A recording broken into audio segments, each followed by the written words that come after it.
नमो भगवते वासुदेवाय।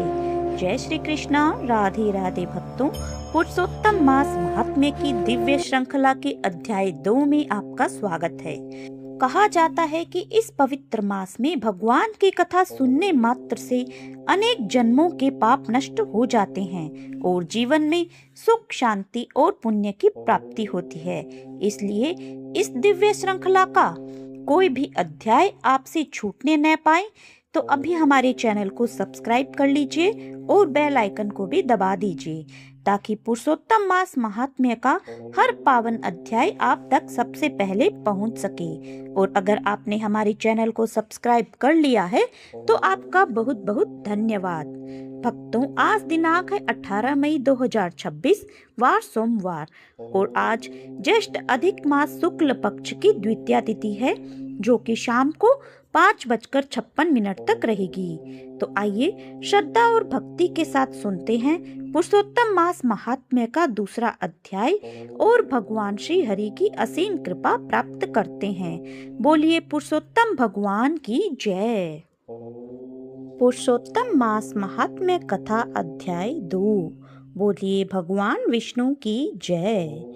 सूत जी बोले, राजा परीक्षित के पूछने पर भगवान शुक द्वारा कथित परम पुण्यप्रद श्रीमद् भागवत सुखदेव जी के प्रसाद से सुनकर और अनंतर राजा का मोक्ष भी देखकर अब यहाँ यज्ञ करने को उद्यत ब्राह्मणों को देखने के लिए मैं आया हूँ और यहाँ यज्ञ में दीक्षा लिए हुए ब्राह्मणों का दर्शन कर मैं कृतार्थ हुआ।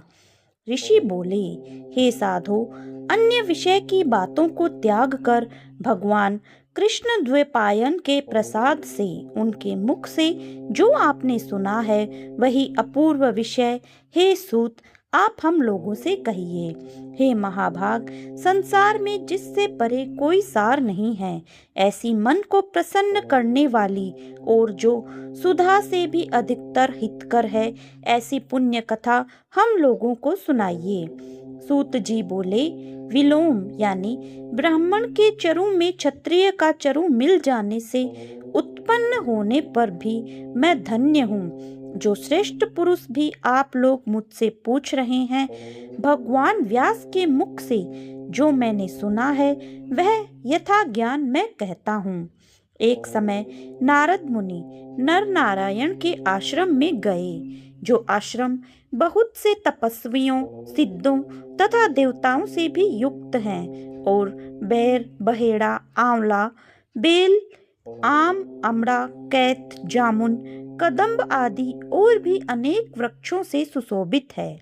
भगवान विष्णु के चरणों से निकली हुई पवित्र गंगा और अलकनंदा भी जहाँ बह रही है, ऐसे नर नारायण के स्थान में श्री नारद मुनि ने जाकर उन परम ब्रह्म नारायण को, जिनका मन सदा चिंतन में लगा रहता है, जिसके जितेंद्रिय काम, क्रोध आदि 6 शत्रुओं को जीते हुए हैं, अत्यंत प्रभा जिनके शरीर से चमक रही है, ऐसे देवताओं के भी देव तपस्वी नारायण को साष्टांग दंडवत प्रणाम कर और हाथ जोड़कर नारद मुनि व्यापक प्रभु की स्तुति करने लगे। नारद जी बोले, हे देव देव जगन्नाथ, हे कृपा सागर सतपते, आप सत्य व्रत हो, त्रिसत्य हो, सत्य आत्मा हो और सत्य संभव हो। हे सत्य योनि, आपको नमस्कार है।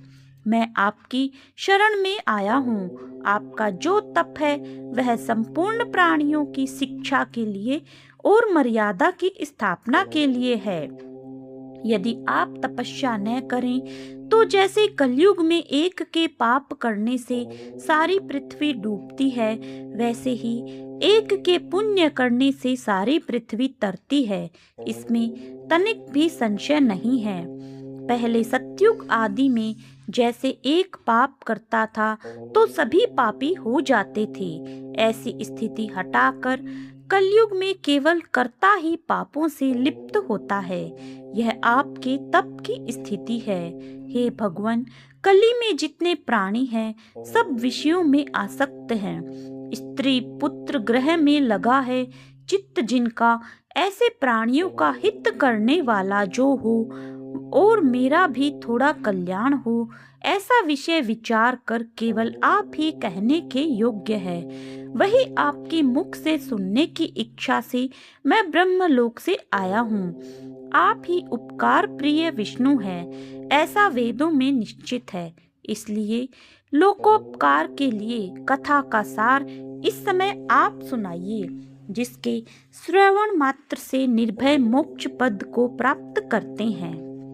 इस प्रकार नारद जी का वचन सुन भगवान ऋषि आनंद से खिलखिला उठे और भुवन को पवित्र करने वाली पुण्य कथा आरंभ की।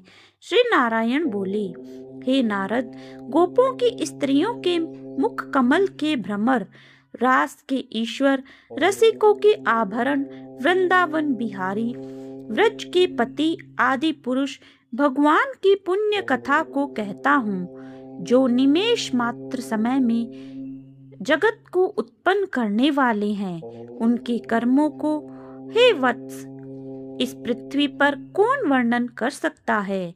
हे नारद मुनि, आप भी भगवान के चरित्र का सरस सार जानते हैं और यह भी जानते हैं कि भगवत चरित्र वाणी द्वारा नहीं कहा जा सकता, तथापि अद्भुत पुरुषोत्तम महात्म्य आदर से कहते हैं। यह पुरुषोत्तम महात्म्य दरिद्रता और वैधव्य को नाश करने वाला, यश का दाता एवं सत्पुत्र और मोक्ष को देने वाला है। अतः शीघ्र ही इसका प्रयोग करना चाहिए। नारद बोले, हे मुनि, पुरुषोत्तम नामक कौन देवता है? उनका महात्म्य क्या है? यह अद्भुत सा प्रतीत होता है, अतः आप मुझसे विस्तार पूर्वक कहिए। सूत जी बोले, श्री नारद का वचन सुन नारायण क्षण मात्र पुरुषोत्तम में अच्छी तरह मन लगा कर बोले। श्री नारायण बोले, पुरुषोत्तम, यह मास का नाम जो पड़ा है वह भी कारण से युक्त। पुरुषोत्तम मास के स्वामी दया सागर पुरुषोत्तम ही है, इसलिए ऋषिगण इसको पुरुषोत्तम मास कहते हैं। पुरुषोत्तम मास के व्रत करने से भगवान पुरुषोत्तम प्रसन्न होते हैं। नारद जी बोले, चैत्र आदि मास जो हैं वे अपने अपने स्वामी देवताओं से युक्त हैं, ऐसा मैंने सुना है, परंतु उनके बीच में पुरुषोत्तम नाम का मास नहीं सुना है। पुरुषोत्तम मास कौन है और पुरुषोत्तम मास के स्वामी कृपा के निधि पुरुषोत्तम कैसे हुए? हे कृपा निधि, यह आप मुझसे कहिए। इस मास का स्वरूप विधान के सहित हे प्रभु कहिए। हे सतपते, इस मास में क्या करना, कैसे स्नान करना, क्या दान करना? इस मास का जप, पूजा, उपवास आदि क्या साधन है, कहिए। इस मास के विधान से कौन देवता प्रसन्न होते हैं और क्या फल देते हैं? इसके अतिरिक्त जो कुछ भी तथ्य हो वह हे तपोधन कहिए। साधु दीनों के ऊपर कृपा करने वाले होते हैं, वे बिना पूछे कृपा करके सदुपदेश दिया करते हैं। इस पृथ्वी पर जो मनुष्य दूसरों के भाग्य के अनुवृत्ति, दरिद्रता से पीड़ित, नित्य रोगी रहने वाले, पुत्र चाहने वाले, जड़ गूंगे, ऊपर से अपने को बड़े धार्मिक दर्शाने वाले, विद्या विहीन, मलिन वस्त्रों को धारण करने वाले, नास्तिक, पर स्त्रीगामी, नीच, जर्जर, दासवृत्ति करने वाले, आशा जिनकी नष्ट हो गई है, संकल्प जिनके भग्न हो गए हैं, तत्व जिनके क्षीण हो गए हैं, कुरूपी, रोगी, कुष्ठी, टेढ़े मेढ़े अंग वाले, अंधे, इष्ट वियोग, मित्र वियोग, स्त्री वियोग, आप्त पुरुष वियोग, माता पिता विहीन, शोक दुख आदि से सूख गए हैं, अंग जिनके अपनी इष्ट वस्तु से रहित उत्पन्न हुआ करते हैं, किस अनुष्ठान के करने और सुनने से पुनः उत्पन्न न हो, हे प्रभु ऐसा प्रयोग हमको सुनाइए। वैधव्य, वंध्यादोष, अंगहीनता, दुष्ट व्याधियां, रक्त पित्त आदि, मिर्गी, राजयक्षमादि जो दोष हैं, इन दोषों से दुखित मनुष्यों को देखकर हे जगन्नाथ मैं दुखी हूँ। अतः मेरे ऊपर दया करके हे ब्राह्मण, मेरे मन को प्रसन्न करने वाले विषय को विस्तार से कहिए। हे प्रभु, आप सर्वज्ञ हैं, समस्त तत्वों के आयतन हैं। सूत जी बोले, इस प्रकार नारद के परोपकारी मधुर वचनों को सुनकर देव नारायण चंद्रमा की तरह शांत महामुनि नारद से नए मेघ के समान गंभीर वचन बोले। तो भक्तों, मुनि ने नारद जी से क्या कहा, इसकी कथा हम अगले अध्याय में श्रवण करेंगे। बोलिए भगवान विष्णु की जय। आज का अध्याय यहीं तक। आइए सुनते हैं सीता नितनेम की कथा। इस कथा से घर के भंडार भरते हैं और घर में सुख समृद्धि आती है।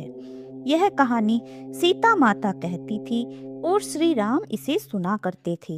एक दिन श्री राम भगवान को किसी काम के लिए बाहर जाना पड़ गया, तो सीता माता कहने लगी कि भगवान, मेरा तो 12 वर्ष का नितनेम है, अब आप बाहर जाएंगे तो मैं अपनी कहानी किसे सुनाऊंगी। श्री राम ने कहा कि तुम कुएं की पाल पर जाकर बैठ जाना और वहां जो औरतें पानी भरने आएंगी उन्हें अपनी कहानी सुना देना। सीता माता कुएं की पाल पर जाकर बैठ जाती है। एक स्त्री आई, उसने रेशम जरी की साड़ी पहन रखी थी और सोने का घड़ा ले रखा था। सीता माता उसे देखकर कहती है कि बहन, मेरा 12 वर्ष का नितनेम सुन लो। पर वह स्त्री बोली कि मैं तुम्हारा नितनेम सुनूंगी तो मुझे घर जाने में देरी हो जाएगी और मेरी सास मुझसे लड़ेगी। उसने कहानी नहीं सुनी और चली गई। तब उसकी रेशम जरी की साड़ी फट गई, सोने का घड़ा मिट्टी के घड़े में बदल गया। सास ने देखा तो पूछा कि ये किसका दोष अपने सिर लेकर आ गई है। बहू ने कहा कि कुएं पर एक औरत बैठी थी, उसने कहानी सुनने के लिए कहा, लेकिन मैंने सुनी नहीं, जिसका यह फल मिला। बहू की बात सुनकर अगले दिन वही साड़ी और घड़ा लेकर सास कुएं की पाल पर गई। सास को वही माता सीता बैठी मिली, तो माता सीता ने कहा कि बहन, मेरी कहानी सुन ले। सास बोली कि एक बार छोड़, मैं तो 4 बार कहानी सुन लूंगी। राम आए, लक्ष्मण आए, देश के पुजारी आए, नितनेम का नेम लाए। आओ राम, बैठो राम, तपी रसोई जियो राम, माखन मिश्री खाओ राम, दूध बतासा पियो राम, सूत के पलका मोठो राम, शाल दुशाला पोठो राम, शाल दुसाला ओढ़ो राम। जब बोलूं जब राम ही राम, राम सवारे सबके काम, खाली घर भंडार भरेंगे, सबका बेड़ा पार करेंगे। श्री राम जय राम, जय जय राम। सास बोली कि बहन, कहानी तो बहुत अच्छी लगी। कहानी सुनकर सास घर चली आई और उसकी साड़ी फिर से रेशम जरी की बन गई। मिट्टी का घड़ा फिर से सोने के घड़े में बदल गया। बहू कहने लगी, सासू माँ, आपने यह सब कैसे किया। सास ने कहा कि बहू, तू दोष लगा के आई थी और अब मैं दोष उतार कर आ रही हूँ। बहू ने फिर पूछा कि वह कुएं वाली स्त्री कौन है। सास बोली कि वो सीता माता थी, वो पुराने से नया कर देती है, खाली भंडार भर देती है, वह लक्ष्मी जी का वास घर में कर देती है, आदमी की जो भी इच्छा हो उसे पूरा कर देती है। बहू बोली कि ऐसी कहानी मुझे भी सुना दो। सास बोली कि ठीक है, तुम भी सुनो। और सास ने कहानी शुरू की। राम आए, लक्ष्मण आए, देश के पुजारी आए, नित नेम का नेम लाए। आओ राम, बैठो राम, तपी रसोई जीमो राम, माखन मिश्री खाओ राम, दूध बतासा पियो राम, सूत के पलका मोठो राम, शाल दुसाला पोठो राम, शाल दुसाला ओढ़ो राम। जब बोलूं जब राम ही राम, राम संवारे सबके काम, खाली घर भंडार भरेंगे, सबका बेड़ा पार करेंगे। श्री राम जय राम, जय जय राम। कहानी सुनकर बहू बोली कि कहानी तो बहुत अच्छी है। सास ने कहा, ठीक है, इस कहानी को रोज कहा करेंगे। अब सास बहू रोज सवेरे उठती, नहाती धोती और पूजा करने के बाद नित्य नेम की सीता की कहानी कहती। एक दिन उनके यहाँ एक पड़ोस की औरत आई और बोली कि बहन, जरा सी आँच देना तो। वह बोली कि आँच तो अभी हमने जलाई ही नहीं है। पड़ोसन ने कहा कि तुम सुबह 4 बजे से उठकर क्या कर रही हो फिर? उन्होंने कहा कि सुबह उठकर हम पूजा करते हैं, फिर सीता माता की नित्यनेम की कहानी कहती हैं। पड़ोसन ने उनकी बात सुनकर फिर कहा कि सीता माता की कहानी कहने से तुम्हें क्या मिला? वे बोली कि इनकी कहानी कहने से घर में भंडार भर जाते हैं, सारे काम सिद्ध होते हैं, मन की इच्छा भी पूरी होती है। पड़ोसन कहती है कि बहन, ऐसी कहानी तो मुझे भी सुना दो फिर। वह बोली कि ठीक है, तुम भी यह कहानी सुन लो। तब सास ने कहानी शुरू की। राम आए लक्ष्मण आए, देश के पुजारी आए, नित नेम का नेम लाए, आओ राम बैठो राम, तपी रसोई जीमो राम, माखन मिश्री खाओ राम, दूध बतासा पियो राम, सूत के पल का मोठो राम, शाल दुसाला पोठो राम, शाल दुसाला ओढ़ो राम, जब बोलूं जब राम ही राम, राम सवारे सबके काम, खाली घर भंडार भरेंगे, सबका बेड़ा पार करेंगे, श्री राम जय जय राम। कहानी सुनने के बाद पड़ोसन कहने लगी, बहन, कहानी तो मुझे बहुत अच्छी लगी। अब वह पड़ोसन भी नित्य नेम सीता माता की कहानी कहने लगी। कहानी कहने से सीता माता ने पड़ोसन के भी भंडार भर दिए। हे सीता माता, जैसे आपने उनके भंडार भरे, वैसे ही आप हमारे भी भरना, कहानी सुनने वाले के भी और कहानी कहने वाले के भी। जय श्री राम, जय श्री हरि विष्णु, जय सीता मैया की। भक्तों, वीडियो अच्छा लगा तो वीडियो को लाइक एंड शेयर करें।